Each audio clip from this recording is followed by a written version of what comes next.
एक जो सबसे पहले तो किसानों के हित में जो ई कृषि क्षतिपूर्ति के नाते से जो पोर्टल लॉन्च किया गया है, और दूसरी जो जानकारी हमारे जो आम नागरिक जो एचएसवीपी के साथ जुड़े हुए हैं अपने मकानों के नाते से, उनकी तरह तरह की कठिनाइयाँ जैसे आती हैं तो उसमें से हर चीज़ को कैसे आसान किया जाए, ईज़ ऑफ लिविंग के नाते से एक बहुत से जो कार्यक्रम चलाते हैं, उसी में से ये आज 4-5 सुविधाएं जो बताई गई हैं वो उनके लिए हैं। और जो तीसरा बताया गया एक प्रकार से कमर्शियल कंसर्न जितने हैं, चाहे वो इंडस्ट्रीज है, चाहे वो व्यापारी है, चाहे वो अपने किसी भी प्रकार का अपने कार्यक्रम को जनता में पब्लिसिटी के माध्यम से उसको प्रमोट करना चाहता है, तो एडवर्टाइजमेंट पॉलिसी ये अर्बन लोकल बॉडीज़ के नाते से ये एक पॉलिसी ये दी गई है। तो मोटे रूप से अलग अलग वर्गों के लिए ये तीनों चीज़ें की गई हैं। जहाँ तक ई फसल क्षतिपूर्ति की बात है, हमारे FCR साहब ने सारी चीज़ें बताई हमको कि किसानों को किस प्रकार की कठिनाइयाँ आती थी, किस प्रकार की शिकायतें वो करते थे, और उनकी संतुष्टि करना बहुत ज़रूरी होता था। फिर बाद में पटवारी लेवल पर, तहसीलदार लेवल पर, DC, SDM वो सब लगते थे, तब जाकर के कुछ संतोष हो पाते थे, कुछ नहीं हो पाते थे। अब उनकी अपनी पार्टिसिपेशन, क्योंकि समाज में हमेशा संतुष्टि का फैक्टर तब बढ़ता है जब लोगों की अपनी पार्टिसिपेशन ज़्यादा से ज़्यादा कराई जाए। तो किसान की पार्टिसिपेशन में हो जाएगी, उसको भी पता रहेगा कि मेरा नुकसान जो मैंने लिख के दिया था, या बाकी जो कृषि विभाग ने तो रेवेन्यू डिपार्टमेंट उनके लोगों के द्वारा कितना कितना उसमें असेस किया गया है, और उसमें फिर जहाँ कहीं ज़्यादा अंतर आएगा, एम्बिग्युइटी ज़्यादा होगी, तो उसका रीअसेस करने का भी काम वो वहाँ डिस्ट्रिक्ट लेवल पर होगा। लेकिन फाइनल जो है वो डिस्ट्रिक्ट लेवल पर SDM और डिप्टी कमिश्नर उनके लेवल पर जो हो जाएगा वो उसका मैक्सिमम संतुष्टि इसकी होगी, ऐसा हमको लगता है। तो ये एक कार्यक्रम आपको दिया गया। फसल नुकसान के जैसे अलग अलग स्लैब होते हैं, वो सारे अलग अलग मुआवजा उसके हिसाब से होगा। तो उन स्लैब्स में जैसे पहला स्लैब है 0 से लेकर 24% तक, दूसरा 25 से 32%, 0 से 24% का कोई मुआवजा दिया नहीं जाता है, ऐसी पॉलिसी है। 25 से 32 में जितना मुआवजा मिलता है, फिर 33 से 49, 50 से 74 और 75 से 100%। ये मुआवजा ये अधिकांश उन्हीं किसानों के लिए उपयोगी होगा जिन्होंने अपना फसल बीमा योजना, जो प्रधानमंत्री जी की फसल बीमा योजना है, उसमें अपना बीमा नहीं कराया है, जिनको सरकार सहायता करती है। तो ऐसे वर्ग के लिए ही ये एक महत्वपूर्ण जो विषय है ये अपने सामने आपको ये एक मिलेगा। इसी प्रकार दूसरा जो HSVP ने जो सारी बातें बताई हैं वो मैंने आपको बताई है कि उससे ये सब सुविधाएं सब जो हमारे कंज्यूमर्स हैं उनके लिए बताई गई हैं। और उसमें जैसा वाहन के ऊपर इनकी जो सारी वाहन चलेगा, जो व्यक्ति नहीं आ सकता है ऑफिस तक, उसका बायोमेट्रिक उसका अटेंडेंस लेना है या उसके कुछ सिग्नेचर कराने हैं, इस प्रकार से ये सारी चीज़ें आपको बताई गई हैं। तीसरा जो विज्ञापन पॉलिसी, इस विज्ञापन पॉलिसी में वैसे तो बहुत पहले भी विज्ञापन पॉलिसीज बनती रही हैं, लेकिन कोई ना कोई कमी उसमें हमेशा ध्यान आती रही है, एक्सपीरियंस के हिसाब से भी ध्यान में आता है। लेकिन उसके अंदर जो गलत फायदा लोग उठाते थे, उसके अंदर उसका जो रेवेन्यू को लॉस होता था उसको कैसे रोका जाए और कैसे पारदर्शी तरीके से ये विज्ञापन की साइट्स उनको दी जाए। इसमें चाहे सरकारी साइट्स हो, म्यूनसिपैलिटी की हो या प्राइवेट साइट्स हो, इसमें सबके लिए एक अलग से तरीका बताया है। और जो निजी मालिक हैं, वास्तव में उनका पहले भी शोषण बहुत होता था, उसमें जो कुछ उनको बताया जाता था वही रेट उनको मिलता था, भले उनका किसी प्रकार का एक अच्छी साइट के नाते भी उनको पूरा लाभ मिलता नहीं था। अब जो कि ऑक्शन होगा, ऑक्शन में लेने वाले का एक छूट रहेगी कि जो अच्छी साइट है उसको ज़्यादा पैसों से भी खरीद सकेगा, ले सकेगा। तो इसलिए उनको भी जो निजी ओनर्स हैं अपनी बिल्डिंग्स के, उनको भी उसका लाभ होगा।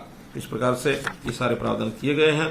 एक उपनियम, इसके जो बाइलॉज हैं ये प्राय तैयार तो हो गए हैं, फिर भी उसमें जो माइन्यूटली जो उसका निरीक्षण करना है, जो एक पास करना है, उसको 15 दिन के अंदर अंदर इसको लागू कर दिया जाएगा, उसका नोटिफाई करके इसको हम कर देंगे। इसमें क्या होगा कि नगर पालिकाएं, चूँकि ज़्यादा शेयर उन्हीं का मिलने वाला है 50%, तो बहुत बड़ी इनकम उनको बढ़ेगी।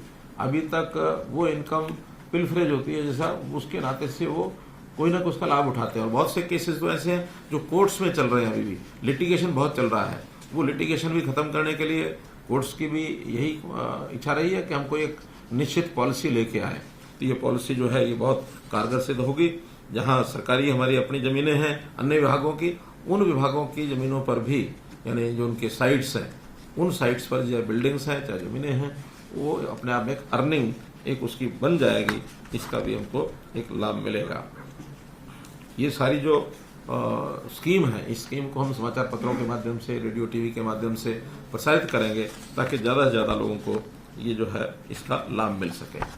मित्रों, इसी प्रकार कुछ जानकारियां और आपको देनी है, जिसमें खेलो इंडिया का कार्यक्रम, जैसा आपने को पता है कि कोविड के कारण से लगातार टलता आ रहा था। अब उसकी तिथि निश्चित हो गई है। 4 जून से 13 जून तक पंचकुला में ये खेलो इंडिया के कार्यक्रम होंगे। इनमें 25 खेलों का एक लिस्ट है। उस 25 खेलों की कंपटीशन सब होंगे। लगभग 8,500 खिलाड़ी और जो उनके साथ आने वाले तकनीकी अधिकारी हैं, कोचेज हैं, रेफरीज हैं, वो सब आएंगे।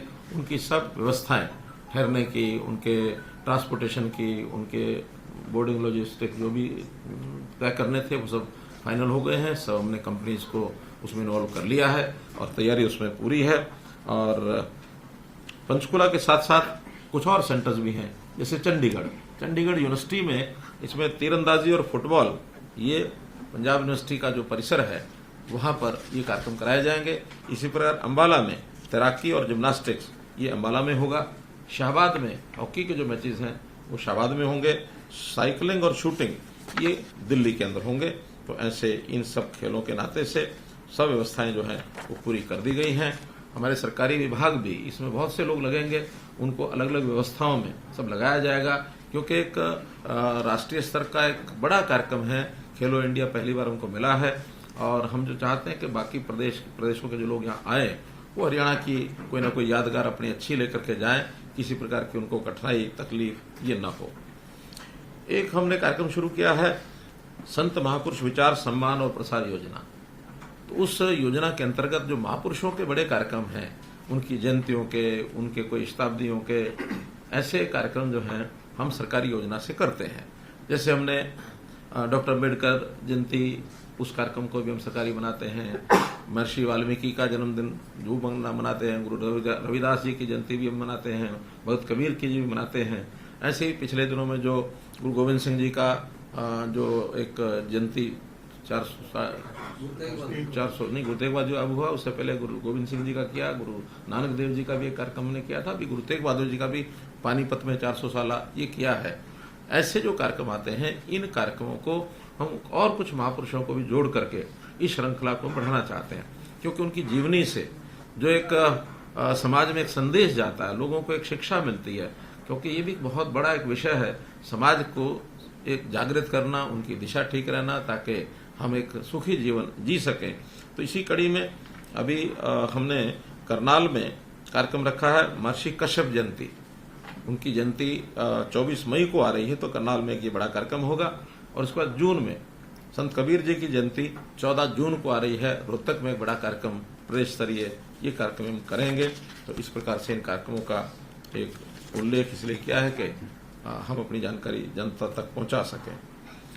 आजकल पिछले 15 दिन में बिजली की बहुत बड़ी एक समस्या आई थी और हम सबको जानकारी है कि गर्मी पहले के वर्षों की अपेक्षा कई वर्षों के बाद इस प्रकार की भयंकर गर्मी अप्रैल के महीने में ही जो है आई थी। तो अप्रैल और अब मई, ये जो सारा समय है, इस समय में हमने बिजली के थोड़ा संकट को भी झेला है। हमारी बिजली 8,500 मेगावाट जो रनिंग हमको चाहिए, उसके अंदर लगभग 1800 मेगावाट की बिजली की कमी हो गई थी। तो उसके कारण से कुछ 7-8 दिन हमको कुछ कट्स भी लगाने पड़े, लेकिन उसकी जो आपूर्ति है वो आपूर्ति अब सुनिश्चित हो गई है। जो सारी व्यवस्थाएं हमने कर ली हैं, जिसके अंदर अडानी ग्रुप से हमारा जो पावर का एक कॉन्ट्रैक्ट था, कोई झगड़ा था, उसको उन्होंने निपटा लिया।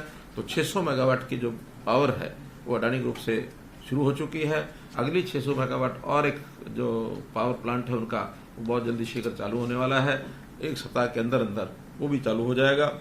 साथ ही हमने खेतड़ यूनिट एक हमारा आउट ऑफ ऑर्डर हो गया था, उस आउट ऑफ ऑर्डर होने के नाते से अब वो भी ठीक हो गया है। उसको भी 600 मेगावाट की जो बिजली है वहाँ से हमको ये मिलनी शुरू हो जाएगी कुछ दिन के बाद। सौर और पवन ऊर्जा इसमें भी बढ़ोतरी की है, 26 मेगावाट की बढ़ोतरी इसके अंदर भी हुई है। जम्मू कश्मीर से भी हमने 300 मेगावाट का करार किया है, वो बिजली भी मिलनी शुरू हो गई कि सर उसमें से कुछ पोर्शन मिलना शुरू हुआ, कुछ और शुरू हो जाएगा, यानी 300 मेगावाट की वृद्धि वो उसमें हो जाएगी। हम राज्य से बाहर अपना कोई संयंत्र लगाएं, ऐसी भी एक योजना चल रही है। नासिक में एक प्लांट जो अभी किसी कंपनी के द्वारा वो बेचा जा रहा है, सेल किया जा रहा है, हमने पावर डिपार्टमेंट को कहा है, यानी सेंट्रल मिनिस्ट्री को, कि भी हमको उस प्लांट को लेने के लिए और कोई एक रास्ता बनाया जाए, ऐसा हम ये प्रयत्न कर रहे हैं। ऐसे ही भाखड़ा की जो पावर है वो भी मई के आखिरी सप्ताह में वो हमको पूरी मिलती है, उससे पहले बहुत कम मिलती है, क्योंकि सिंचाई का जो सीजन होता है, पानी को जो छोड़ा जाता है वो मई के आखिरी सप्ताह में छोड़ा जाता है। 22 मई तक हमको लगता है कि एक 500 से लेके 1000 मेगावाट हमारा वहां से भी सप्लाई ये बढ़ जाएगी। तो मैं समझता हूँ अभी जो सप्लाई का शेड्यूल जो थोड़ा डिस्टर्ब हुआ था, अभी एकदम ठीक हो गया है, और अब जो आगे बिजली मिलेगी उसकी आपूर्ति अतिरिक्त जो आवश्यकता हमारी इंडस्ट्री की है या जहां से भी मिलेगी उसको पूर्ति की जाएगी। सप्लाई शेड्यूल जो किसानों के लिए है उसको हमने 8 घंटे की आपूर्ति पूरी कर दी है, वरना वो भी 3 घंटे 4 घंटे हो गई थी, उसको 8 घंटे कर दिया है। अभी जून के अंदर मांग और बढ़ेगी, लेकिन जो हमारी पूर्ति होगी उस पूर्ति से हम जून की सप्लाई को पूरा कर पाएंगे। धान के लिए भी अब क्योंकि ट्यूबवेल्स चलना शुरू हो जाएंगे जून में, लगभग 6,61,000 ट्यूबवेल हरियाणा के अंदर और जो है वो है, उनकी सप्लाई भी उस समय हमको बढ़ानी पड़ती है, लेकिन हमारी पूर्ति उसमें पूरी हो जाएगी। हमने बिजली की बचत के भी बहुत से उपाय किए हैं, जैसे उजाला योजना में जो बल्ब्स हैं, एलईडी बल्ब्स, ये 1.5 करोड़ के लगभग एलईडी बल्ब्स हरियाणा में लगाए गए हैं, जिससे हमें लगभग 2027 मिलियन यानी 20,270 लाख यूनिट इसकी बचत होगी। तो एक बहुत बड़ी बचत इसके कारण से हमारी हो रही है। बिजली को प्राप्त करना, सप्लाई बढ़ाना ये तो ठीक है, लेकिन उसकी डिमांड को कम करना ये भी हमारी प्राथमिकता में है, क्योंकि नए सिस्टम्स वो खड़े हो रहे हैं, आज नई इन्वेंशन हो रही हैं, उसमें से एलईडी बल्ब के कारण से बिजली की खपत बहुत कम होती है। और इसी प्रकार एलईडी ट्यूब लाइट्स, ये भी 2,13,000 एलईडी ट्यूब लाइट्स चेंज की गई हैं, तो इसमें भी हमें 93 लाख यूनिट ये बचत हो रही है, तो ये भी बहुत बड़ा साधन है। जो पंखे हैं इसमें भी जो एनर्जी एफिशिएंट पंखे आ गए हैं नए, तो एनर्जी एफिशिएंट जो फैंस हैं उसको भी हम वितरित कर रहे हैं। 60,000 ऐसे पंखे ये बदले जा चुके हैं, इसमें भी 56 लाख यूनिट ये बिजली की बचत हो रही है। इसी प्रकार से सुपर एयर एफिशिएंट जो एयर कंडीशनर्स हैं, और ऐसे ही जो पंप सेट हैं वो भी 3 स्टार रैपिड ऊर्जा पंप सेट, तो इन सब प्रोग्राम्स के माध्यम से और बिजली की खपत को कम किया जा रहा है, बिजली की सप्लाई को बढ़ाया जा रहा है। हमारी स्थिति एक प्रकार से मैं कह सकता हूं कि अन्य प्रदेशों की तुलना में बहुत संतुष्टिपूर्ण हमारा ये काम है। फिर भी हम आगे और प्रयत्न करके बिजली की जो कठिनाई कई वर्षों के बाद इस बार जो आई है ये आगे न आए, इसका हम पूरा प्रबंध करेंगे। एक जानकारी आपको ये भी देनी है कि जो स्थानीय निकाय के चुनाव हैं, चाहे वो शहरी हैं चाहे ग्रामीण हैं, वो हमने चुनाव आयोग को अपनी ओर से क्लियरेंस दे दी है। तो उनके जो फॉर्मेलिटीज़ हैं, जो उनको अपने काम करने हैं, चाहे वोटर लिस्ट का है चाहे वार्डबंदी का है, वो सब पूरा करने के बाद कभी भी ये चुनाव आयोग द्वारा घोषित हो सकते हैं। एक शरारतपूर्ण समाचार मीडिया में डाला जाता है, वो दिल्ली को पानी की आपूर्ति। दिल्ली की पानी की आपूर्ति मैं आपको बताना चाहूंगा कि जो सुप्रीम कोर्ट ने आज से यानी 1996 में, आज से 26 साल पहले जो समझौता उससे पहले हुआ था, उसमें भी 330 क्यूसेक पानी बढ़ा दिया था। पहले ये 719 क्यूसेक था। सुप्रीम कोर्ट ने कंडीशन लगाई थी कि 2 रिजर्वायर, हैदरपुर और वजीराबाद, ये 2 रिजर्वायर जो हैं ये हमेशा फुल रखने हैं, तो ये 1050 क्यूसेक देने से लगातार ये पूरा होते रहेंगे। दिल्ली ने क्या किया है कि इसके बजाय उन्होंने अपने नए रिजर्वायर भी बना लिए हैं, और वो हमारे इस पानी को नए रिजर्वायर में ले जाते हैं।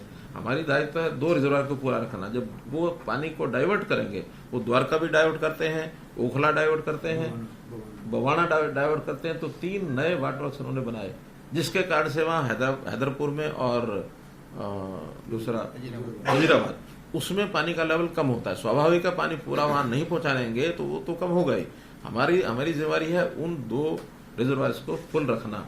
और वो जो है मुणक से हम जो 1049 क्यूसेक देते हैं, पहले भी देते हैं, आज भी दे रहे हैं, आगे भी देते रहेंगे।